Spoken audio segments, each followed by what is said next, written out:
Buenas noches, bienvenido a Viaje en Zapatillas. Así es, buenas noches, gracias por acompañarnos. Un tema muy interesante hoy tiene que ver con duelo en escuelas y ya lo vamos a compartir en una entrevista después de nuestros auspiciantes.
Bueno, así comenzamos y le damos la bienvenida al doctor Alejandro Nespral. Gracias por acompañarnos, buenas tardes. ¿Cómo andan, chicas? Gracias por el espacio y por la invitación. Por favor, es un lujo poder tenerte compartiendo estos programas porque, bueno, yo les cuento un poquito, el doctor Alejandro Nespral se especializa en lo que es duelo en escuela. Él es médico, pero trabaja y muy bien con lo que es duelos en escuela. Por eso primero queremos saber qué es lo que te llevó o en qué momento surge esta idea y esta posibilidad de trabajar desde este punto en particular.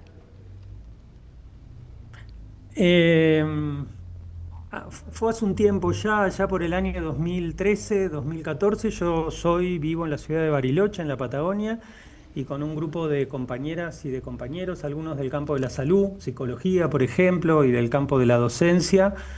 Pero antes que surgiera la idea, éramos personas muy interesadas en el campo del duelo. Nos empezamos a preguntar qué más podíamos hacer con el duelo, además de atender personas en duelo, qué más podíamos hacer en nuestra comunidad. Salió la idea de alguno de nosotros, ya ni recordamos quién, de ir a dar talleres sobre el tema del duelo y la muerte en las escuelas de nuestra ciudad, en Bariloche, talleres que tenían como destinatarios a docentes y a equipos directivos para hablar del duelo, para poder desmenuzar un poco de qué se trata el duelo y para algunas claves del duelo en la infancia y el duelo en la adolescencia. Y así empezamos dando talleres. Después las escuelas, frente a alguna situación de muerte de un alumno, o de una maestra, de la directora, del portero o de alguien de la escuela, nos empezaron a llamar y empezamos a asistir a esas escuelas, y así nacieron las asesorías en duelo. Y de alguna manera, desde ahí, más o menos 10, 12 años para acá, fue naciendo lo que hoy es el proyecto Duelo en Escuelas, que tiene como intención, casi lo que vos estabas diciendo recién, acercar, propiciar, ayudar a que el tema del duelo y la muerte también pueda circular, habitar en instituciones educativas de cualquier nivel, porque estamos convencidos de que es un tema. Esto es algo que yo sé que vos y tu equipo trabajan un montón, que es un tema, que es un asunto, que es algo de lo cual también se puede aprender, y que por qué no hacerlo en ambientes tan importantes como las escuelas, donde niños, niñas y adolescentes pasan tantas horas y que son tan centrales en la experiencia de cada uno y de cada una de ellas. Ahora, ¿vos sentís el apoyo para hacer estos trabajos? Y me digo dentro de la currícula, ¿no? Porque no es un tema que esté en el currículo de cuando uno trabaja en escuelas y demás, y me da la sensación como que es una opción que no siempre interesa llevar, puede ser, a nivel gubernamental incluso, ¿no? Los gobiernos, ¿a los gobiernos les interesan estos temas? De todo lo que preguntaste me quedé pensando en la palabra apoyo. Mira, yo voy a ir un pasito más abajo, si es que hay abajos y arribas de la palabra apoyo. Lo primero que te diría es que no hay tanta resistencia como uno imaginaría. Si alguien nos está escuchando y dijo muerte y duelo en las escuelas, no hay tanta resistencia. Lo primero que te puedo decir es que hay como dos escenas distintas. Una es acompañar a una escuela cuando está en duelo. Ahí Y ahí las resistencias bajan. te referís a la escuela en general, alumnos, docentes, todos juntos, o estamos hablando por separado? No, me refiero a la escuela. No quiere decir que todos los integrantes de una escuela, familias, estudiantes, docentes y directivos reciban lo mismo y en el mismo momento. Bueno, nosotros estamos convencidos que cuando uno acompaña a una escuela en duelo, pero por ejemplo solo acompaña a docentes y directivos, también está acompañando a los docentes a través de los docentes y directivos. Claro. Lo que yo te quería decir recién es que hay como dos escenarios distintos que para el que no venía pensando este tema rápidamente va a poder entender. Una situación es cuando el duelo, cuando la muerte sucedió, cuando murió un estudiante o cuando murió una maestra, etcétera. Entonces ahí hay clima de urgencia. Y en general las escuelas, cuando saben que hay dispositivos que pueden dar una mano, convocan y se activa. Y ahí pareciera que las resistencias, si es que las hay, se diluyen. Distinto es, y creo que es a donde estaba yendo tu pregunta, cuando no está, déjame decirlo en términos coloquiales, cuando la muerte no está ahí en la esquina, a la vuelta de la esquina.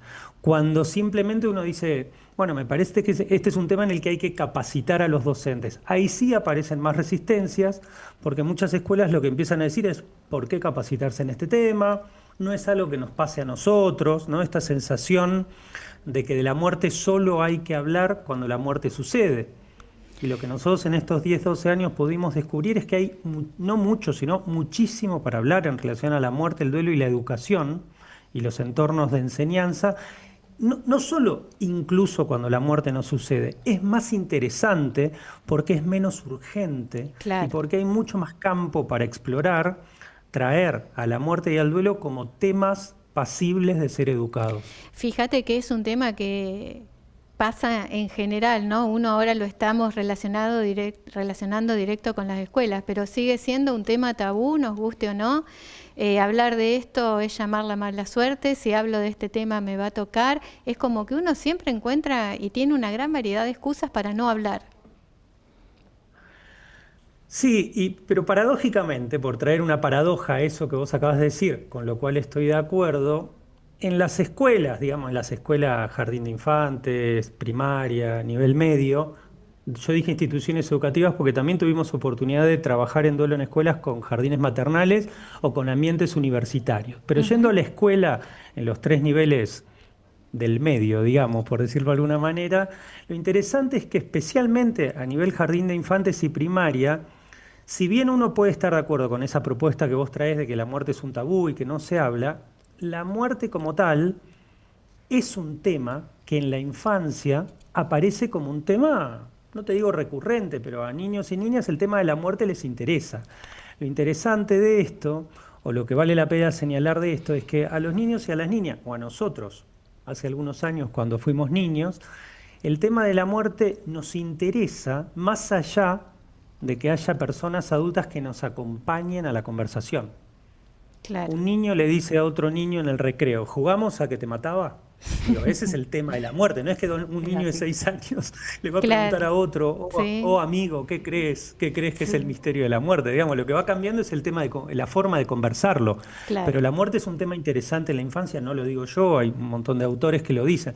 Entonces lo que nosotros conversamos generalmente con docentes no tiene tanto que ver sobre si el docente es quien va a inaugurar la charla. La charla ya está.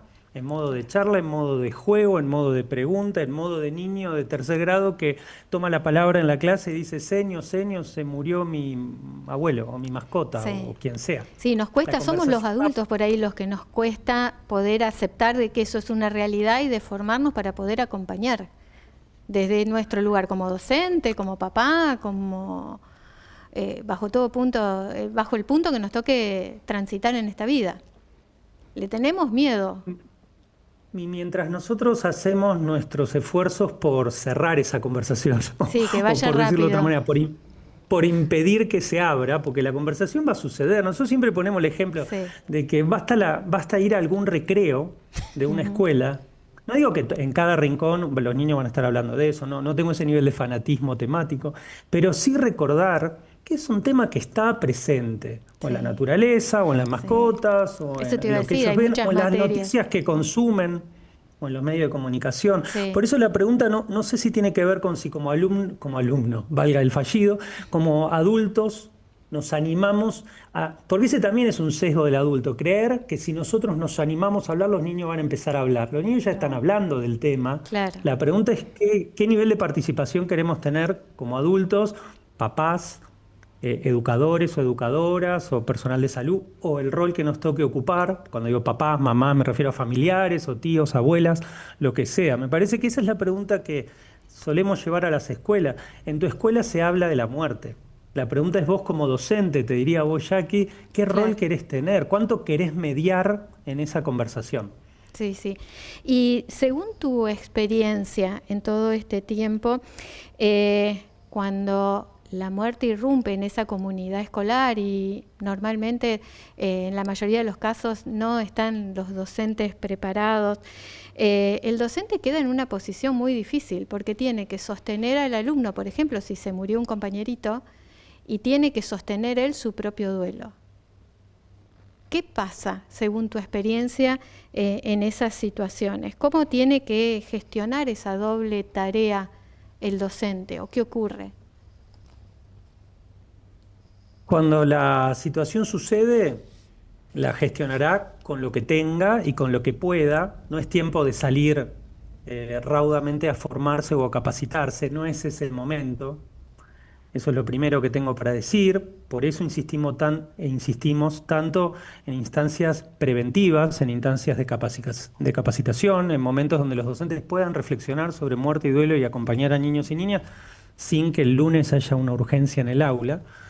Lo segundo que pienso tiene que ver con que muchas herramientas que los docentes tienen para el manejo habitual de su práctica son herramientas trasladables al acompañamiento en duelo. Acompañar niños y niñas en duelo no es algo, desde nuestro punto de vista, absolutamente desconocido. Puede que uno no tenga un saber específico en duelo, pero un niño o un adulto también en duelo es ni más ni menos que un niño o una niña que está atravesando distintos escenarios emocionales.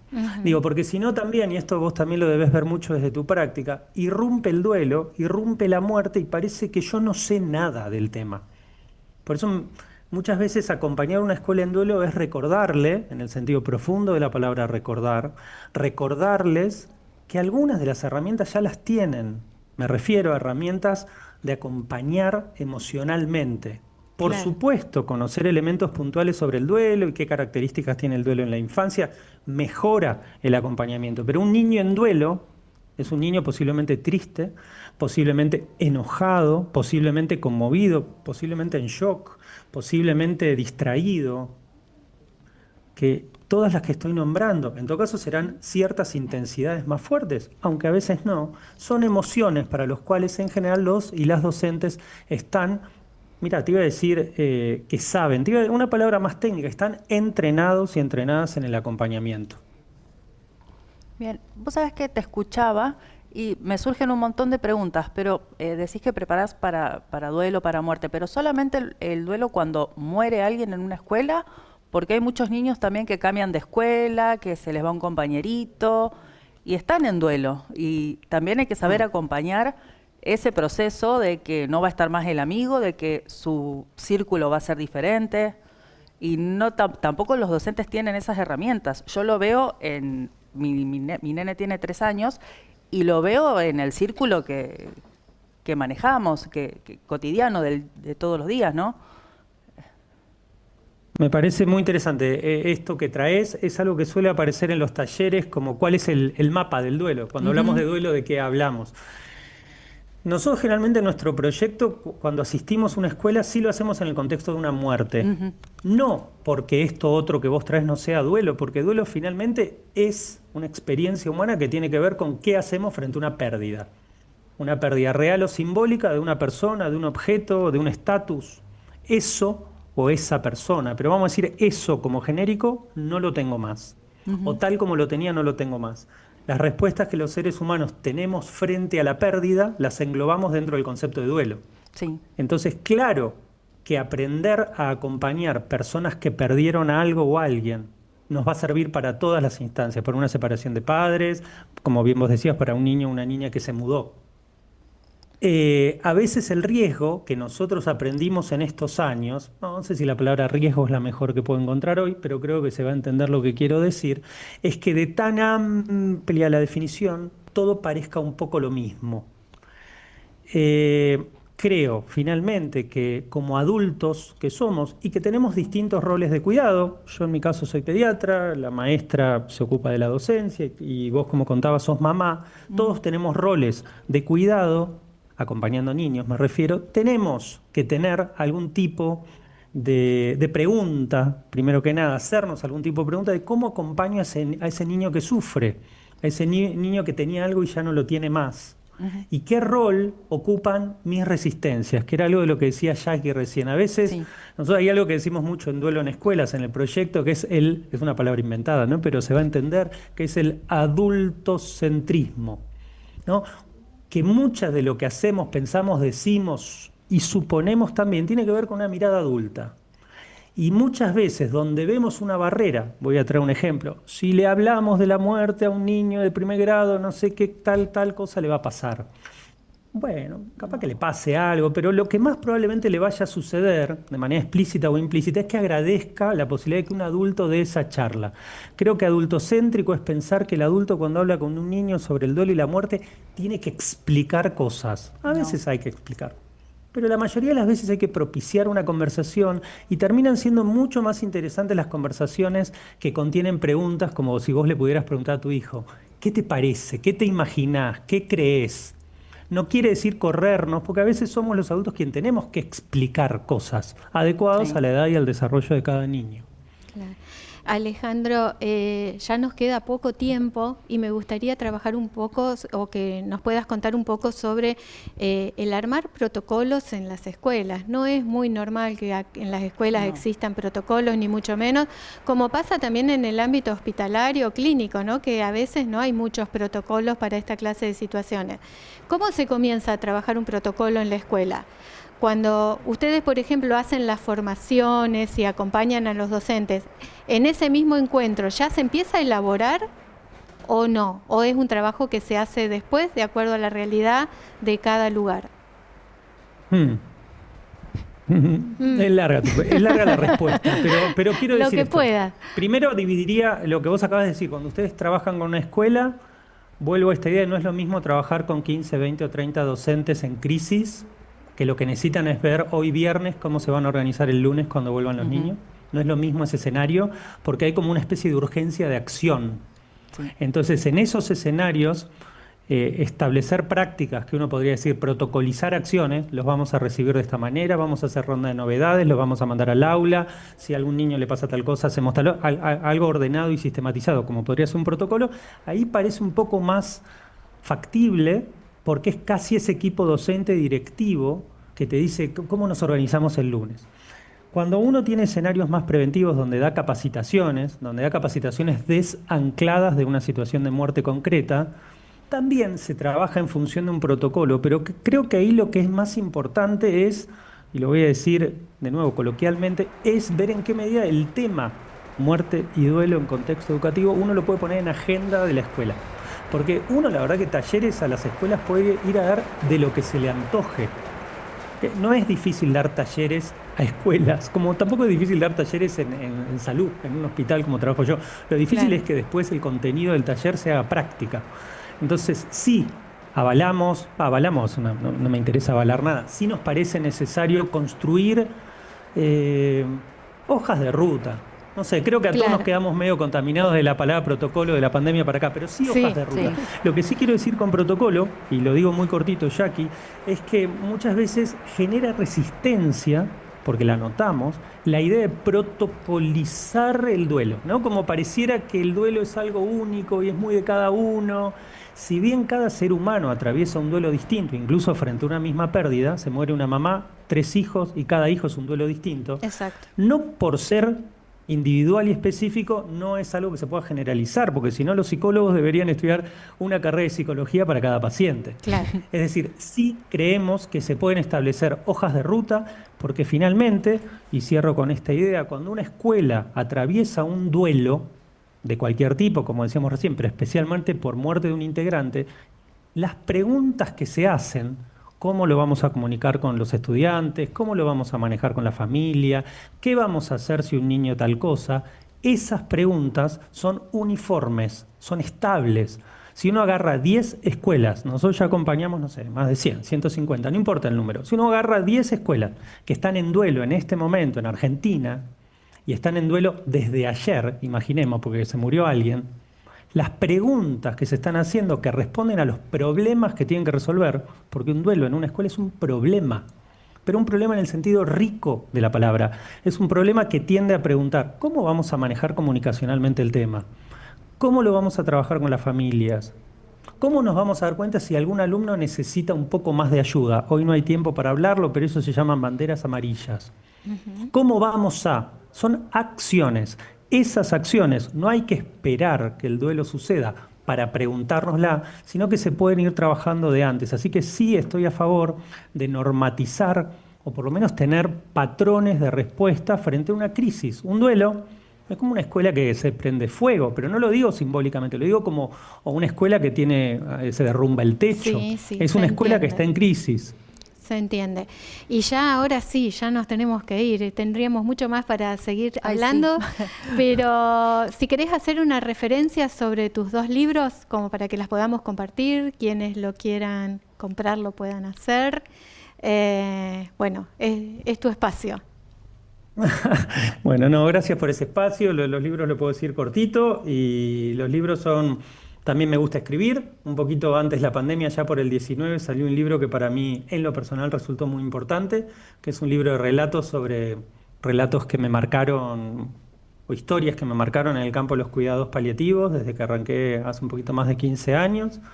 Y posiblemente el segundo libro fue una valentía que tomé del primero, entonces seguí escribiendo temas que a mí me interesan, que tienen que ver con los que estábamos hablando recién, aunque no exclusivamente, pero más en un tono de ficción. El primer libro se llama Morir duele, en forma de pregunta, que fue una pregunta que me hizo una persona a la que quise mucho, un paciente, en este caso un paciente adulto. Y el segundo libro se llama 2 sillones, y si buscan por ahí, calculo que encontrarán. Y tenemos un tercero, próximamente un tercero. Hay un tercer libro que está ahí en edición, pero bien. Bueno, quizás para fin de año pueda decir un poco más sobre ese proyecto. Y también quiero aprovechar para que ya sí ahora, porque me están corriendo mal, invitar a la gente a que conozca también www.cultura paliativa. Cultura paliativa. Como para eso, que los invitamos conozcamos de qué Cultura se trata. Paliativa es donde está el proyecto de Duelo en Escuelas y otros tantos proyectos. Es un proyecto inicialmente digital, ahora está también, por suerte, volviéndose un proyecto humano y tangible. Bien. De encuentros de personas, pero es un portal de noticias, entrevistas, crónicas, narrativas y también un portal de educación vinculado a los cuidados paliativos. Desde donde estén se pueden conectar y sumarse a la comunidad. Se llama culturapaliativa.com. Alejandro, 1.000.000 de gracias. Gracias a ustedes por el espacio y también por poner estos temas y dejar que estos temas entren, y cuando quieran la podemos seguir. Gracias. Gracias.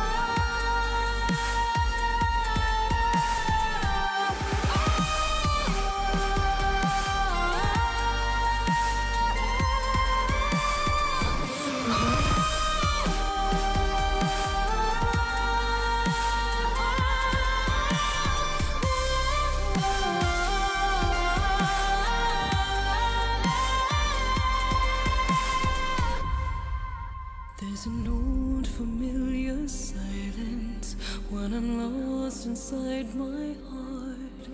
Y estamos de vuelta. Qué tema tan interesante. Sí.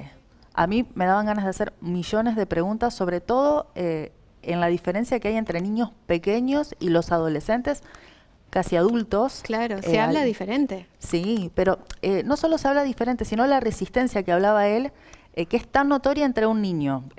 Siempre repito, a mí me pasa con mi hijo, que muere un pajarito y él lo toma como algo completamente natural e incluso te pregunta, pero sin ningún juicio, sin nada, y el adolescente que está terminando una secundaria, que tiene esa resistencia a decir, se va a morir alguien si hablo de muerte. Sí, es algo que uno va viendo en la evolución, de ahí la importancia, como también él decía, de ir respetando las distintas edades para ir hablando de este tema a cuentagotas. Incluso por más que sean chicos es más fácil quizás Sí. hablar, midiendo más lo que se va a decir, Sí. de qué manera, pero siempre, como ya decían otras psicólogas en el programa, ¿no? Ser claros y contundentes con las palabras que utilizamos. Con las palabras, no mentirle a los niños, decirle la verdad sin ningún tipo de problema, sin ocultarles nada. Yo creo que una de las psicólogas decía que ellos son muy realistas. Vos le decís algo y ellos lo piensan Claro, en es el literal, momento, es literal es todo lo que literal. le decís. Entonces creo que eso es algo muy valioso para aplicar en las escuelas. Yo que le comentaba a él en la entrevista que cómo se ve cuando hablas con el círculo cotidiano, que hablas de muerte. Si a mí me preguntan qué haces y yo les digo y me dicen, ¿cómo te animás? Claro. Pero es algo que tiene que ir metiéndose dentro de las escuelas y dándose y hablarse con normalidad, porque hablar de muerte no significa nada malo. Exacto, es poder traerlo como parte de la vida, como lo que realmente es, pero bueno, Es. como decimos siempre, estamos en una época donde la belleza, la inmortalidad, la perfección son las que marcan tendencia, y hablar de estos temas son los que suelen restar, Sí, entre porque comillas. aparte no solamente cuando muere una persona el poder acompañarlo, sino incluso hasta cuando se les rompe un juguete, Claro. cuando salen mal en un examen. Son duelos tal vez no tan profundos e importantes, pero son duelos que van transitando, y el poder acompañarlos. Que hablar de muerte y de duelo es hacerlo con respeto, no tiene que ser nada morboso, no significa hacer un tour por una morgue y mostrar... Exactamente, y tampoco vas a estar 2 horas hablando del tema, a no. veces son 5 minutos y ya está, y a lo mejor por 20 días no se vuelve a hablar y después vuelve a Exacto. salir el tema. Pero bueno, es una gimnasia que los adultos tenemos Tenemos que que tener. hacer. Igual que la gimnasia que tenemos que tener nosotras mirando la hora, Sí. que ya estamos ahí al margen, justito. Antes de irnos recordamos el tema sorteos. Sorteo. El 25 de septiembre vamos a hacer un sorteo con las chicas de Tu Historia Ilustrada. Ellas nos van a regalar un libro, la historia que cada uno quiera, y con Florencia Cocha una sesión de constelaciones. Así que para participar, ir a Instagram, seguir las 3 cuentas, va a estar todo igualmente escrito en Instagram. Las 3 cuentas, Las nombrar cuentas, 2 personas. 2 personas. Bien. Y compartir la publicación. Llegamos al final, nos van a correr, si no. Sí. Muchas gracias por acompañarnos, nos volvemos a encontrar la semana que viene.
There's an old familiar silence when I'm lost inside my